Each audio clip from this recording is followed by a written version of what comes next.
All right, guys, in this video, we're going to talk about the Detroit Lions and who Craig and I think would be just their priority number one in free agency. Somebody that is off the radar. People aren't really talking about that's like, man, go get this guy. So I'm going to toss it over to Craig. Craig's going to start, then kick it back to me. Craig, who's your guy that's kind of under the radar? Nobody's really talking about but would be a gem in free agency for the Lions. Yeah. So who would just be this gem? And I'm looking at the free agency pool this year. And I told you I had a little bit of a hot take on this. So don't get too mad at me, Chris.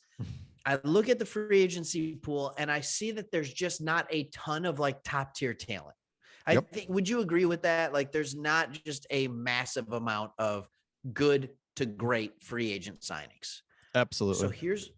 So here's what happens. You end up overpaying a mid-level kind of middling guy. You give him more money than he deserves. And then he doesn't perform for you to the contract because you paid him like he's a top 10 player and he's not a top 10 player.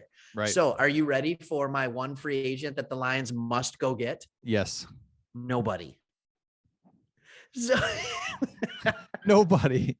All right. So just stick with me here. I was doing research and I'm thinking, who are the best signings of the Detroit Lions, free agent signings over the last 20 years? And it just so happened that SI had an article on it and I was really excited about it.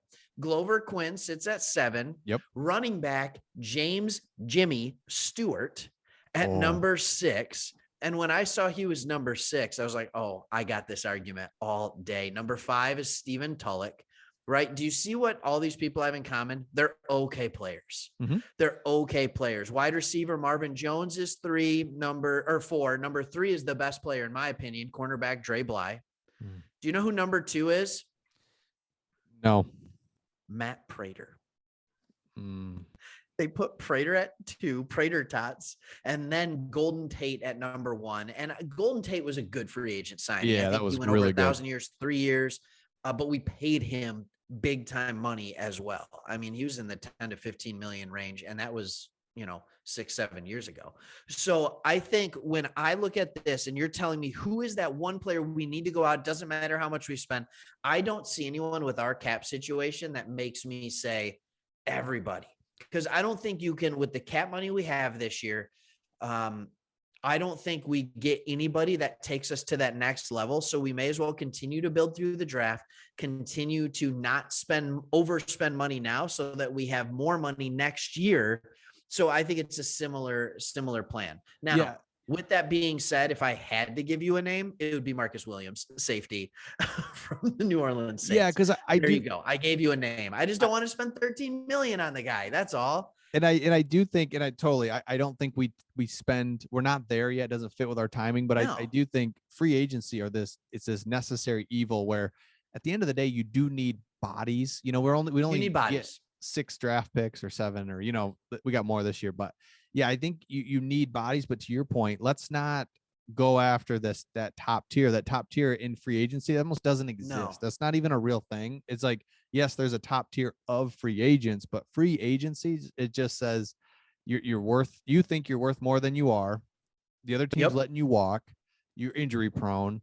You're getting older. I mean, it's free agency is tough, but it's a necessary evil, and you need players. So it's okay to get some players, but just don't overspend for them. Yeah. Don't go throwing out huge contracts left and right. And I think the thing that people don't realize about free agency, just because a player played well with their team for the first 5 years of their career does not translate into signing with another team. Right. All right. Kyle Van Noy, anyone? I mean, like, these are the kind of things that happen over and over. Flowers probably earned close to a $20 million contract. Didn't work out. It's a sport that's hard. And what I've seen too often in free agency is that it's even less of a chance of hitting for the Lions in the past than even the draft. Mm-hmm. No, so absolutely. That's where I'm at. How about you? I know you got someone because you play by the rules. Yeah. So the guy I would be like, I'm zeroing in on, I'm going to go fill this hole. I love him, is Leighton Vander Esch from the Cowboys. And I like him. Yeah. He's younger. He's a big dude. He's been injury prone, so we may be able to get him on a little bit of a discount. Everyone always says this. I True. actually can't stand it, but I'm going to say it anyway. He is Ooh. a Dan Campbell guy. I don't know why I'm saying Yeah, that. for sure. Everyone plays hard, but he like just does Isn't look like anybody who wears like the big neck pad, isn't that must like a prerequisite? Like, oh yeah, he's a Dan Campbell he's guy. a Dan Campbell. Oh yeah, and everybody would say that. So I'm the first to say it if we do sign him that he's a Dan Campbell Love guy. And neck I just pads. yeah, what I like about him is we could get him. We saw that projected. He's 3 years, 25 million. Um, Yeah, it seems steep. It does. It seems a little steep. I think we can monkey around with the cap hit there and not be as bad. But I like him Yeah. because he's younger. I think we can get him a little cheaper. It fills a hole of linebacker right away. We can partner him with Barnes. Maybe there's something there. We can still add one in the draft. We Yeah. need some depth. We need some new energy at linebacker.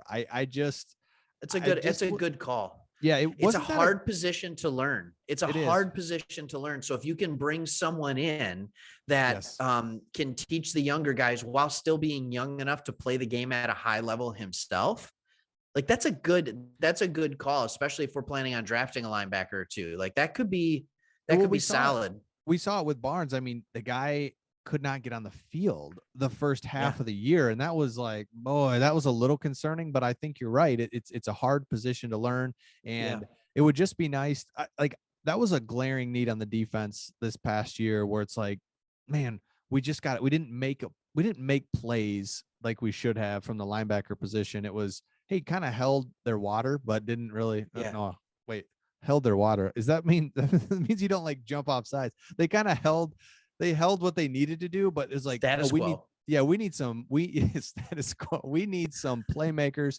We need something to happen. And this guy, he's not going to be like your, Ray Lewis, but man, give me a little bit of juice for again, that price point where I think we could get it. So that's the one I would go after, get that done, take care of that position. No, that's good. I like that a lot. And I think too, I would love, like I said, I'm going to go back and I'm going to hit the Marcus Williams. Mhm. I think that could be a no brainer. The only reason I didn't like it, because that was the free agent signing. There's a couple of safeties that I was like, yes, all day. Here's the problem. I also saw safeties falling in the draft to 32 and 34, and we could pick one with that as well. So I was feeling really good about that. So my hope is that the strategy here is a few more of those prove it deals, kind of like you did last year, maybe with some higher money this year, and see what guys we can retain and go from there. But Marcus Williams, not bad, but I wouldn't hate staying in house with Tracy Walker either. I wouldn't either. Tracy Walker, and I wouldn't hate taking some lower end free agents another year. I mean, it sucks, but we're one more draft cycle really from being where we want to be anyway. So I'm okay with that. And I think at least we both agree on defense.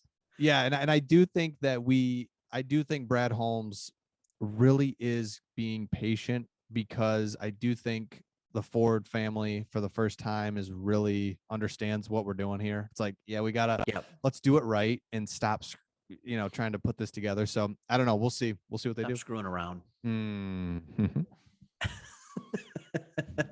Yeah, dude, I'm in. I like it. I think I'm excited for the 16th. That's right. That's free agency when it starts. I am ready. I am ready to go for free agency. I'll be in Florida. So I'm going to be enjoying free agency from sunny Florida. So you enjoy it in cold Michigan. Okay. I will, man. No, that sounds good. We'll be keeping tabs on all our free agents, letting you know what's up with these guys, how old they are, what we expect, what their role will be, and we'll keep you all covered on that. For sure. But yeah, if you haven't subscribed, hit subscribe, and we will see all of you on the next one. See ya.